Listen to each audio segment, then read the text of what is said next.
Hi guys. So first off, you're probably wondering why this area looks like it does. I intended to dye my hair that cancer pink. Why? Because I wanted to show support for somebody, or everybody basically, but someone I know who's going through quite a battle.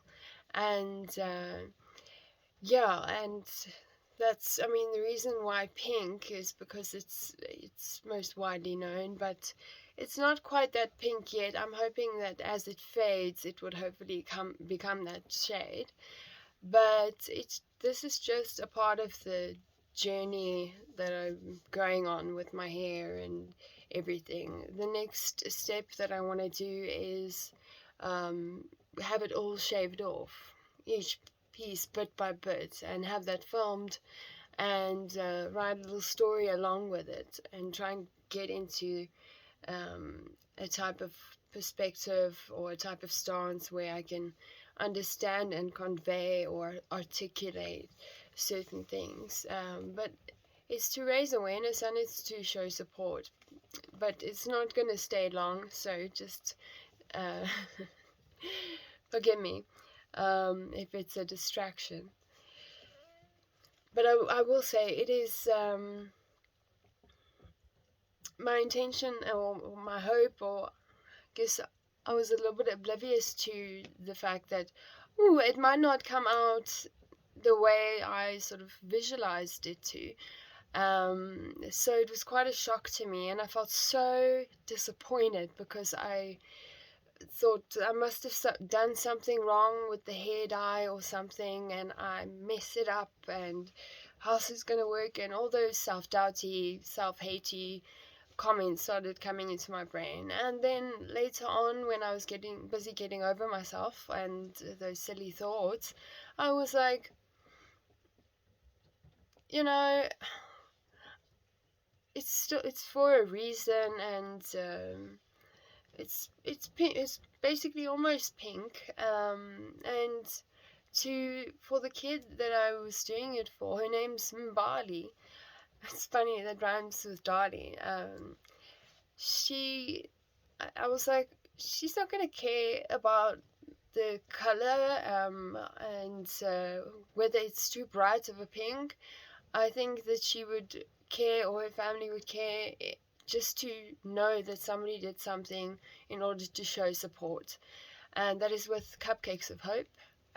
It's a non-profit organization that helps support kids and families with children who have childhood cancer. That's what they do. But I'm not trying to promote anything. I'm just trying to say why this. And it's interesting how the first thoughts that were entering my brain were sort of judgment type thoughts, rude, mean, judgy to me. And I won't lie. I mean, from some other people, their response to me, or just my hair changing, just my appearance, hasn't been warm or anything. Not that I expect that, but I didn't anticipate the sort of added on judgment of other people. Or rather, if I put it a different way, the more heightened self-conscious feeling that I would have about me. And I would start to feel anxious or paranoid the moment I start to think, what does that person think? Why did that person say that like that? Oh, they're laughing, ha ha. And sort of the impulse there is wanting to sort of be a recluse and not walk around boldly and stand up strong, with the sense that it's just hair. But it is not just hair. For those kids and people with cancer that are losing their hair, or there are other diseases that you can lose your hair, and sometimes there are treatments that make you lose your hair, and that is no doubt something that they also feel. Self-conscious, people talking, some thoughts are coming into their head. So I thought, wow, I really have to sort of ask God and ask for some strength and courage to just step out and and walk like it's nobody's business and still be confident and have courage, or at least display that. And what I keep trying to just pull into my memory is that, Dolly, why are you doing this? I'm not doing it for me. I'm doing it for others. I'm doing it to show support. And when I keep my focus on that, which is larger than me, which is on the subject that I want to help, or subject for lack of a better word, but on something that I care a lot about, when I focus on that and I try and help, and I focus on my help, and I focus on where the source is that I get that help from, or the ability to be able to extend a hand, or stand up and agree or disagree, or just fight for other people, or fight alongside them, whether it's through prayer, whether it's being there in person, whether it's standing up and being someone who can talk about it. And yeah, but anyway, I thought I'd do a reading from my book, because I haven't done one in a long time, and I guess I want to do something that is difficult for me to do, face your fear type of thing. This makes me really anxious, so I'm facing a small fear right now.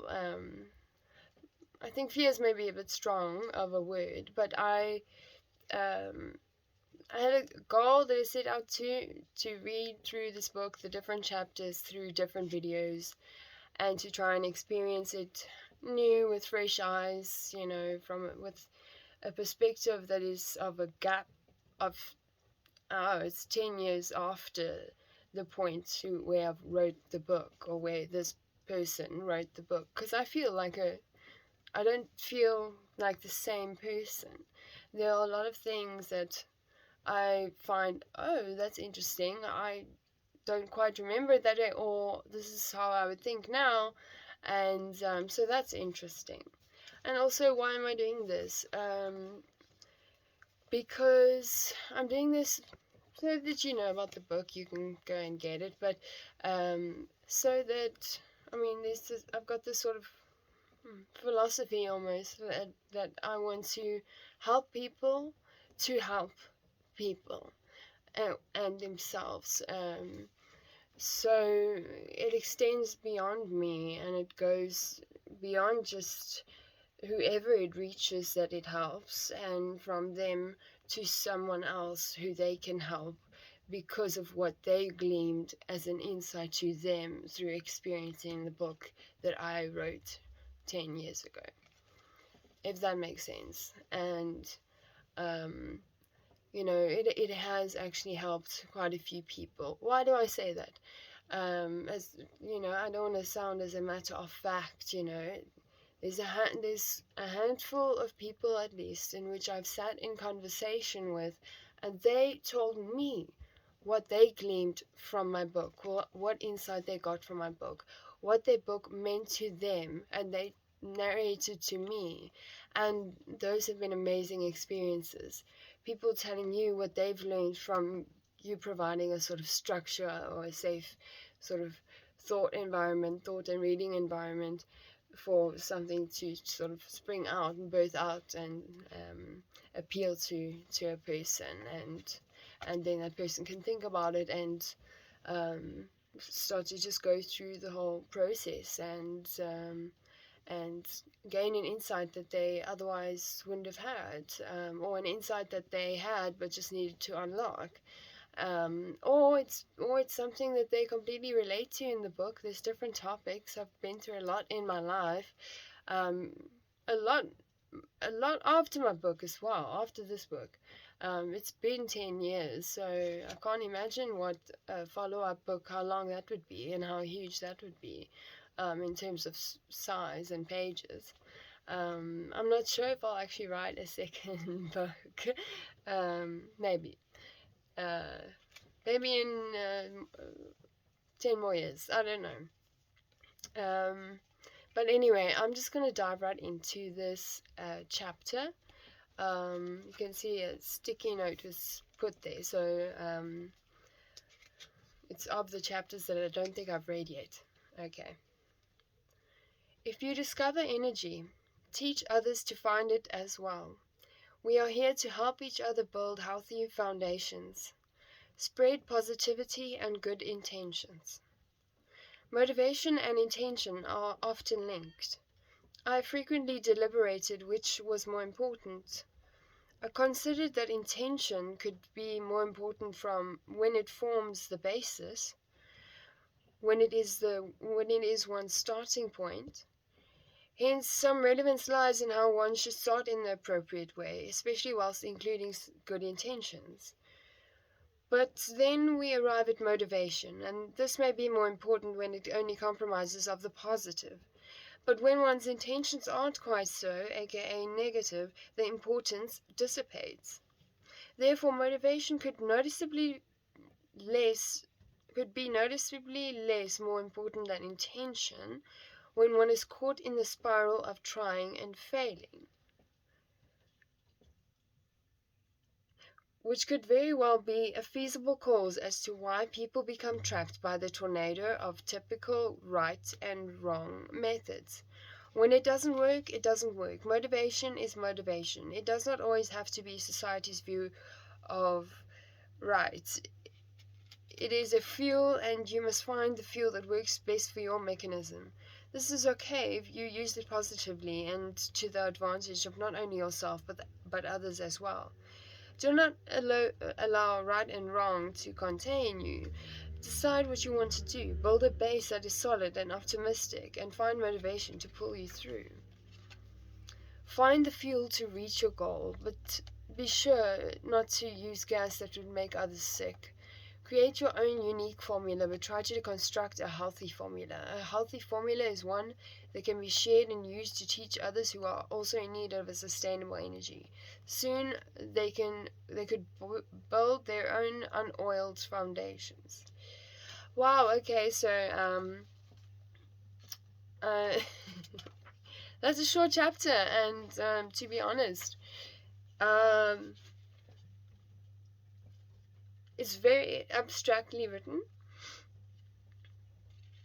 and I don't think it's the best wording for this day and age at all. But well, what I can say from this chapter, this is important, so is that when you're going at something in life, when you're about to move or do something, act. It's important to check your intentions. What are your intentions? What are your intentions of your heart? Is your heart set in the right direction? How is your heart feeling about it? What is the meaning behind what you're doing? And is it good? Is it towards a future that is good? Is it towards being a better person? Is it towards helping another person? Is it, and that's sort of what a lot of people would see as beautiful and good and true. And apologies for saying right and wrong, but I did use quotation mark but the word right is being confused in so many ways. So incorrect, or and that's also a word that is not quite right either. So let me not confuse you. Intention, you got to check your intention. So your heart. Why, and ask yourself, why am I doing this? What is my intention?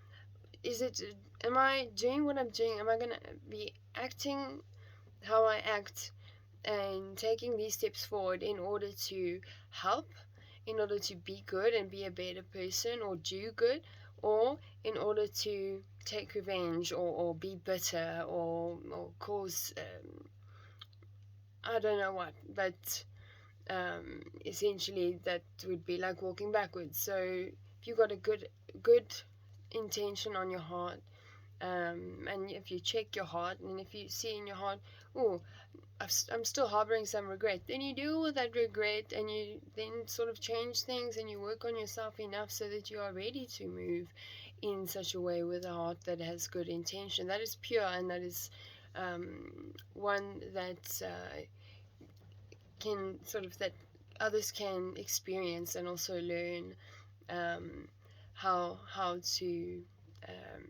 use to their advantage. And then with motivation, obviously I think nowadays there are a bunch of words that actually can come with motivation. But let's motivation with intention. So motivation as in what is that helps you move with your intention, your good intention, your heart? What is that helps you move forward and keep on keeping on? Is it hope? Is it faith? What is it gonna be? Is it your past that you're sacrificing and putting behind you to move forward? Is it curiosity that is pulling you forward? What is your motivation? Are there reasons? Is there a specific reason as to why? So, and if you find sort of when I say formula, I mean like literally like a sum, your own little mechanism that by which you move, that okay, my heart's in the right, okay, check, and I'm moving, and I'm motivated, and I'm moving, and I'm making ground, or I'm becoming better, or I'm gaining success, or I'm gaining goals, or I'm reaching people that I need to reach so that they can also experience this amazing formula of how to lead a better life, and how to be good, and how to seek and see and experience the true good and beautiful. And I can probably ramble on a little bit more, but I don't want to make this video too long. And I just want to say that off the top of my head, just a basic formula: intention and motivation, that can definitely help anyone that fits for, is that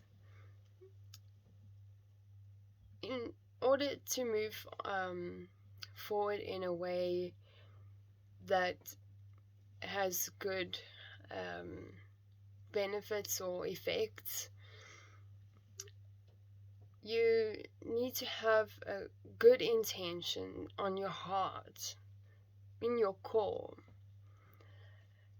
and you shouldn't be bullshitting yourself, and it shouldn't be coming or stemming out of negative emotions. So in your heart, that your heart's intent should be coming from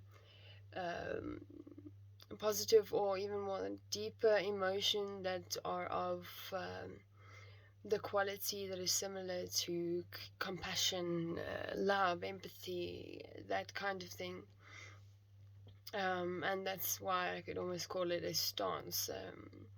But because it's sort of like a state, an apprehensive state almost, if I go a little bit abstract, because it's just before you move, you check that. And it's like checking your heartbeat. Okay, what's the rate now? And and taking a deep breath, and then you move, and you move with a motivation. And so a good heart, a heart with a good intention, plus hope, at least will help you move forward. But if you can add into your motivation faith, if you know, add into your motivation, I want to hold on to hope. I'm going to have faith.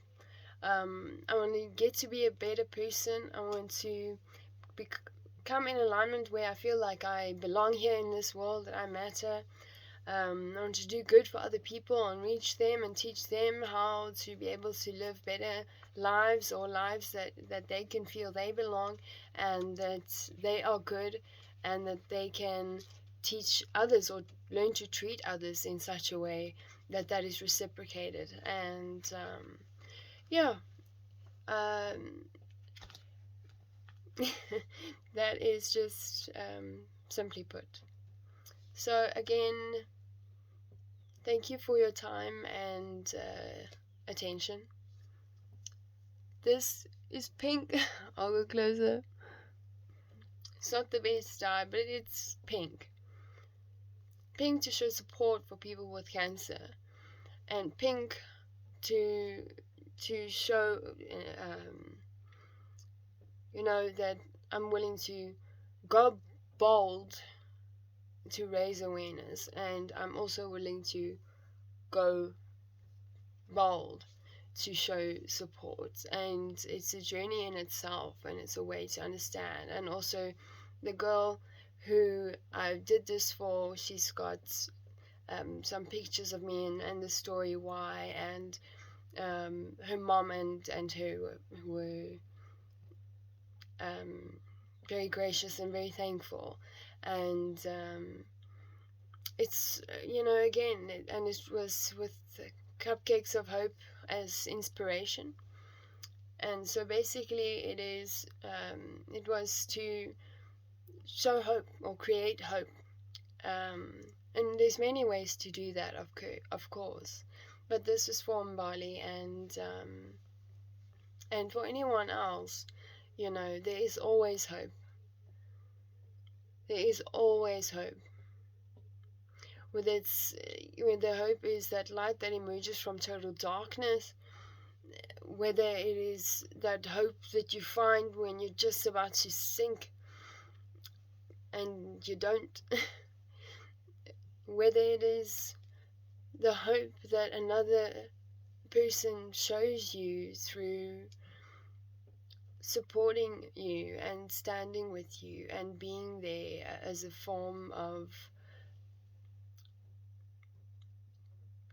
strength in terms of fighting, and in terms of standing up, in terms of moving, in terms of living. And also hope in the sense of that there is hope all the time, and with that, therefore, you are not alone. You're not alone at all.